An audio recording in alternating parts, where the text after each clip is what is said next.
उत्तम कर्म, प्राणी मात्र के प्राणों का आज समझना है मर्म। एक तरुण तपस्वी ने छेड़ा, एक तरुण तपस्वी ने छेड़ा अभियान अहिंसा का। जगव्यापी हो, जगव्यापी हो आह्वान अहिंसा का। यही मुनिवर की कामना, यही गुरुवर की भावना। अहिंसा महाकुंभ से धर्म की हो प्रभावना। यही मुनिवर की कामना, यही गुरुवर की भावना। अहिंसा महाकुंभ से धर्म की हो प्रभावना। तो राखी कौन बांधेगा? और जब राखी ही नहीं बंधेगी तो रक्षाबंधन के मायने क्या होगा? और जिस कन्या भ्रूण की हत्या पूरे देश में चल रही है, उस भ्रूण की हत्या की जिम्मेदार और कोई नहीं, आज की तथाकथित शिक्षित माताएं ही हैं। निवेदन करना चाहूंगा, मेरी बात आपको चुभ सकती है, मेरी बात आपको कड़वी लग सकती है, लेकिन मुनि तरुण सागर कहने में नहीं बख्शेंगे। जिस कन्या भ्रूण की हत्या पूरे देश में एक चर्चा का विषय बना है, देश की राज्य की सरकारें, केंद्र सरकार जिसके लिए परेशान होती दिखाई देती है, उस कन्या भ्रूण की हत्या के लिए जिम्मेदार और कोई नहीं, इस मुल्क की तथाकथित शिक्षित माताएं हैं। ये देश का कितना बड़ा दुर्भाग्य है कि आज माँ बाप ही अपनी संतान की हत्या के लिए डॉक्टर को सुपारी देती है। सुपारी, सुपारी शब्द पर गौर फरमाइएगा। आज माँ बाप ही अपनी औलाद की हत्या के लिए डॉक्टर को सुपारी दी जा रही है। इस शब्द पर गौर फरमाइएगा। सुपारी कौन देता है? माँ बाप। किसको देते हैं? डॉक्टर को। माँ बाप भी हत्यारे हुए और वो डॉक्टर भी हत्यारा हुआ जो इस कार्यक्रम को अंजाम देता है। देश का दुर्भाग्य देखिए, निवेदन करना चाहूंगा, देश का दुर्भाग्य देखिए, अनुरोध करना चाहूंगा। मादा भ्रूण की हत्या को करवाने वाली स्त्री, उस स्त्री को प्रेरित करने वाली भी स्त्री, और उस मादा भ्रूण की हत्या को अंजाम देने वाली डॉक्टर भी स्त्री। अनेक स्त्रियां मिलकर के एक स्त्री मारने के लिए तैयार खड़ी हो गई है इस मुल्क में। जिस मुल्क में कहा गया, जिस मुल्क में कहा कि मां भक्ति है, जिस मुल्क में कहा कि मां शक्ति है, जिस मुल्क में कहा है कि मां मंदिर है, जिस मुल्क में कहा है कि मां मूर्ति है, जिस मुल्क में कहा है कि मां शिक्षिका है, जिस मुल्क में कहा है कि मां संरक्षिका है, जिस मुल्क में कहा कि गंगा जल सा कोई जल नहीं और मां के दिल सा कोई दिल नहीं, जिस मुल्क में कहा, जिस मुल्क में कहा कि गंगा का जल निर्मल है और मां का दिल कोमल है। कभी कभी मैं महसूस करता हूं कि आज की माओं के पास स्त्री का शरीर तो है, लेकिन स्त्री का मां का दिल नहीं है। और मां के पास जब मां का दिल ना हो तो मां मां नहीं रहती है, मां मंथरा हो जाया करती है जीवन के लिए। सुबह सुबह यहाँ की नहीं दूसरी जगह की बात, एक सज्जन आए, बड़ा बुरा चेहरा बना रखा था। मैंने कहा क्या बात है, इतना बुरा चेहरा लेकर सुबह सुबह मेरे पास मेरा दिन खराब करने के लिए क्यों आए हो? बोले आज मेरे घर बेटी पैदा हुई। अरे तो मैंने कहा तेरे घर लक्ष्मी आई है, इसमें इतना बुरा चेहरा बनाने की जरूरत क्या है?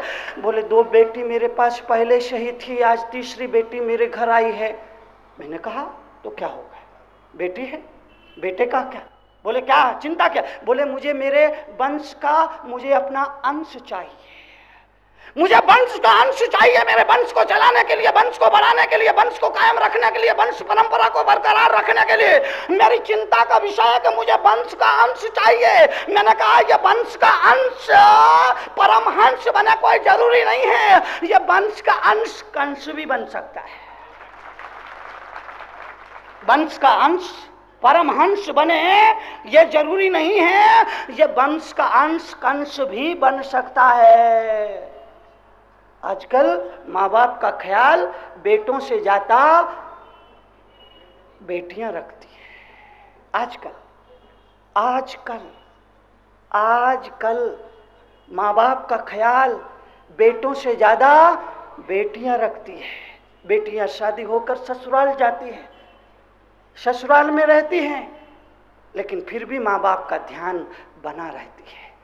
ससुराल में अगर बेटी को ससुराल के लोग कुछ भी भला बुरा कहते हैं, बेटी सुन लेती है, बर्दाश्त कर लेती है, लेकिन उसके माँ बाप को अगर ससुराल के लोग कुछ भी कह दें तो झांसी की रानी बनकर के सामने आकर के खड़ी हो जाती है। बेटियां ससुराल में रह के भी अपने माँ बाप की बुराई नहीं सुन सकती। बहू को आप जो मर्जी आए बुरा भला कह लेना, वो बर्दाश्त कह लेगी, सुनकर के चुप रह जाएंगी, लेकिन बेटी के माँ बाप को आप कुछ भी कहोगे वो बर्दाश्त नहीं कर पाती है। और इधर बेटे के सामने उसकी बीवी अपने ससुर को यानी बेटे के बाप को कुछ भी ऊंच नीच कह दे तो भी बेटा बहरा बन जाता है, ऐसा जैसे सुनाई ना हो, निकम्मा निठल्ला। बहू ही कुछ भी कह देती है तो बेटा बेटा बेटा सुन करके भी ना सुना किया कर देता है। निवेदन और गुजारिश करना चाहूंगा, समय बदल गया है, बेटा और बेटियों में अब फर्क नहीं रह गया है। यह चिंता मत करिए, बेटा है तो आपके जीवन की उपलब्धियां हैं, बेटियां हैं तो आपके जीवन की उपलब्धियां। इस चिंता को दिमाग से निकाल के डाल दीजिए कि मेरे वंश के अंश का क्या होगा। जिन पर बेटा नहीं था क्या उनका वंश नहीं चला? महावीर का तो कोई बेटा नहीं था, लेकिन 2500 साल गुजर जाने के बावजूद भी आसमान में ध्रुव तारे की तरह वो चमक रहे। विवेकानंद जैसे लोग, महावीर जैसे लोग, आचार्य कुंद जैसे लोग, जिनकी कोई संतान नहीं थी, जिनका कोई परिवार नहीं था, इसके बावजूद भी हजारों साल गुजर जाने के बावजूद भी अध्यात्म के आकाश में वो ध्रुव तारे की तरह चमक रहे हैं। और उधर जिनके बेटे ही बेटे थे, रावण के घर 1000 बेटे थे, धृतराष्ट्र के घर 100 बेटे थे। उन 1000 और 100 बेटों ने मिलकर के अपने माँ बाप को जो प्रतिष्ठा नहीं दिलाई, उससे भी अधिक प्रतिष्ठा सीता जैसी एक बेटी ने अपने पिता जनक को दिलाई, पूरे देश में, पूरे समाज में, पूरी दुनिया में। इसलिए राखी का पर्व खतरे में पड़ता दिखाई दे रहा है। 1000 पुरुषों पर 950 स्त्रियां रह गई हैं। भ्रूण हत्या, मादा भ्रूण की हत्या इस देश में एक अभिशाप बनती जा रही है। घर घर स्लॉटर हाउस, घर घर स्लॉटर हाउस, बूचड़ खाना, कत्ल खाना खुल गया है। एक बड़ी चुनौती है 21वीं सदी के पढ़े लिखे लोगों के बीच में, एक प्रबुद्ध समाज के बीच में। मुने तरुण सागर जैसे लोग इसलिए चेताते हैं, इसलिए सुझाते हैं, इसलिए समझाते हैं, इसलिए बताते हैं, इसलिए कि इन चुनौतियों को अगर समय रहते हमने सामना नहीं किया और हमने अपने जागरूक होने का समय नहीं निकाला और परिचय नहीं दिया, तो स्थितियां इतनी भयावह हो जाएगी कि हमारा आचार विचार, परंपरा, संप्रदा, संस्कृति सब कुछ नष्ट भ्रष्ट हो जाएंगी। इसलिए राखी के पर्व और इस बंधन और चुनौती को स्वीकार करना होगा। जीवन के लिए निवेदन और गुजारिश करो। यह वो परिवर्तन के क्षण है। आने वाला जीव अपनी किस्मत को लेकर आ रहा है, आने दीजिए। माँ बाप के नाते आप उसको परवरिश करिए, माँ का प्यार दीजिए, पिता का वात्सल्य दीजिए। माँ बाप होने के नाते आपकी ड्यूटी होगी कि उसके फर्ज को अदा करें। आपके घर वो मेहमान है, अतिथि है, बुलाने पर आया है, अपने भाग्य को लेकर, अपनी किस्मत को लेकर के आ रहा है।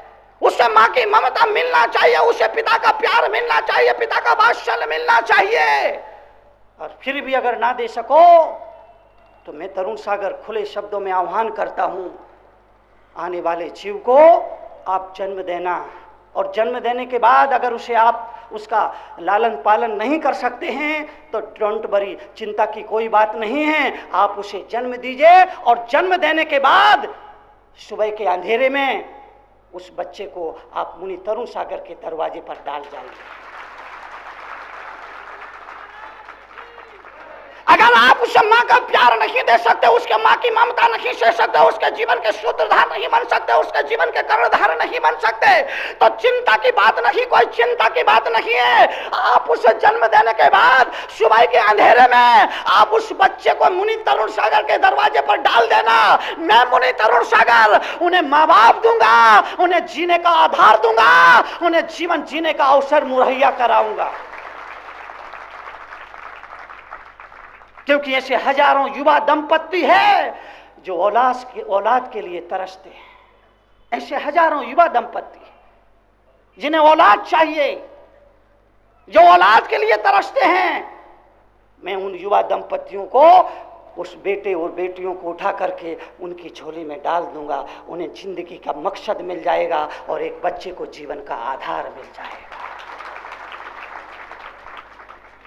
मैं खुले शब्दों में आह्वान करता हूं,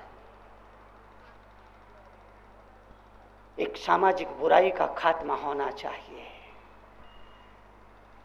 जब वो जीवन के परिवर्तन है, जीवन की समृद्धि का परिवर्तन है, जो हमें अपने आप में, हमें अपने पढ़े लिखे और 21वीं सदी का नागरिक होने का सही मायने में परिचय देना होगा।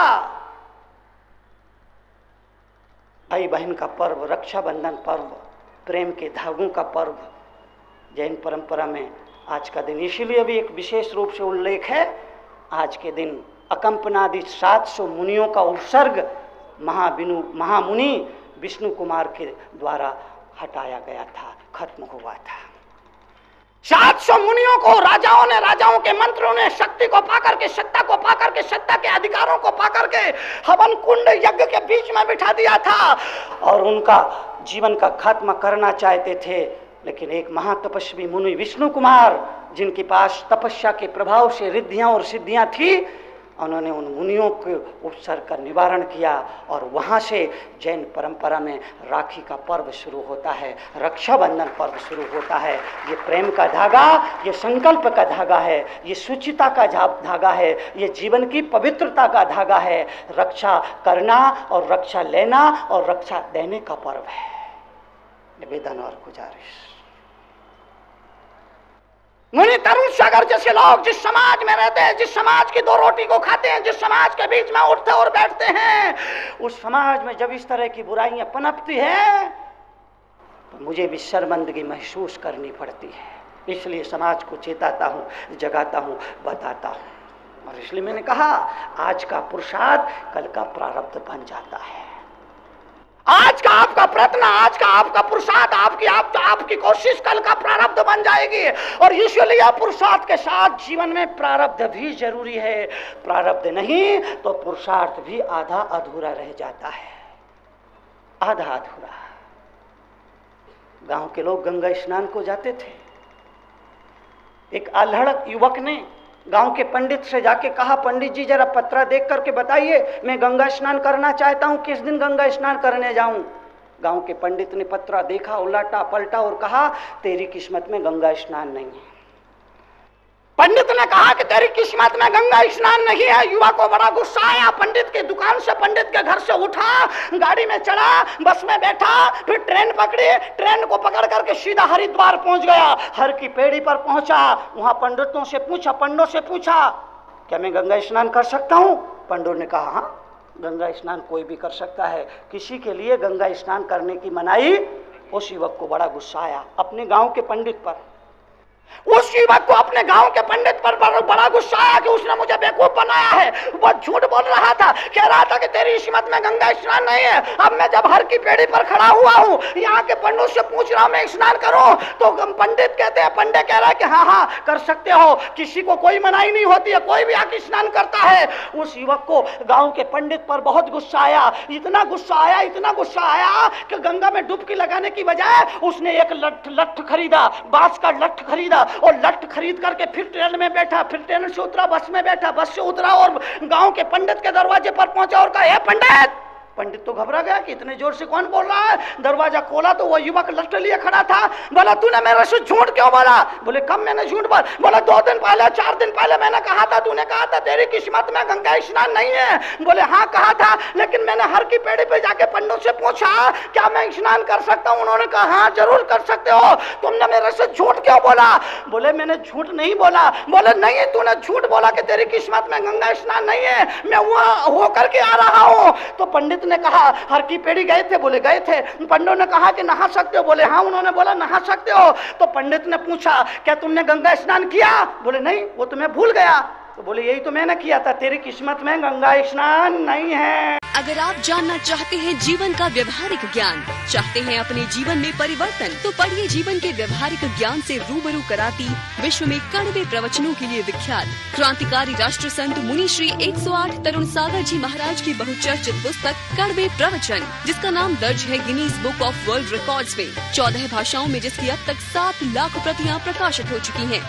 देश के सभी AH व्हीलर के रेलवे बुक स्टॉल्स पर उपलब्ध कड़वे प्रवचन के 8 भागों का पूरा सेट मात्र 1200 रुपए में एवं कोई भी एक भाग मात्र 150 रुपए में। पोस्टिंग एवं हैंडलिंग चार्जेस एक्स्ट्रा।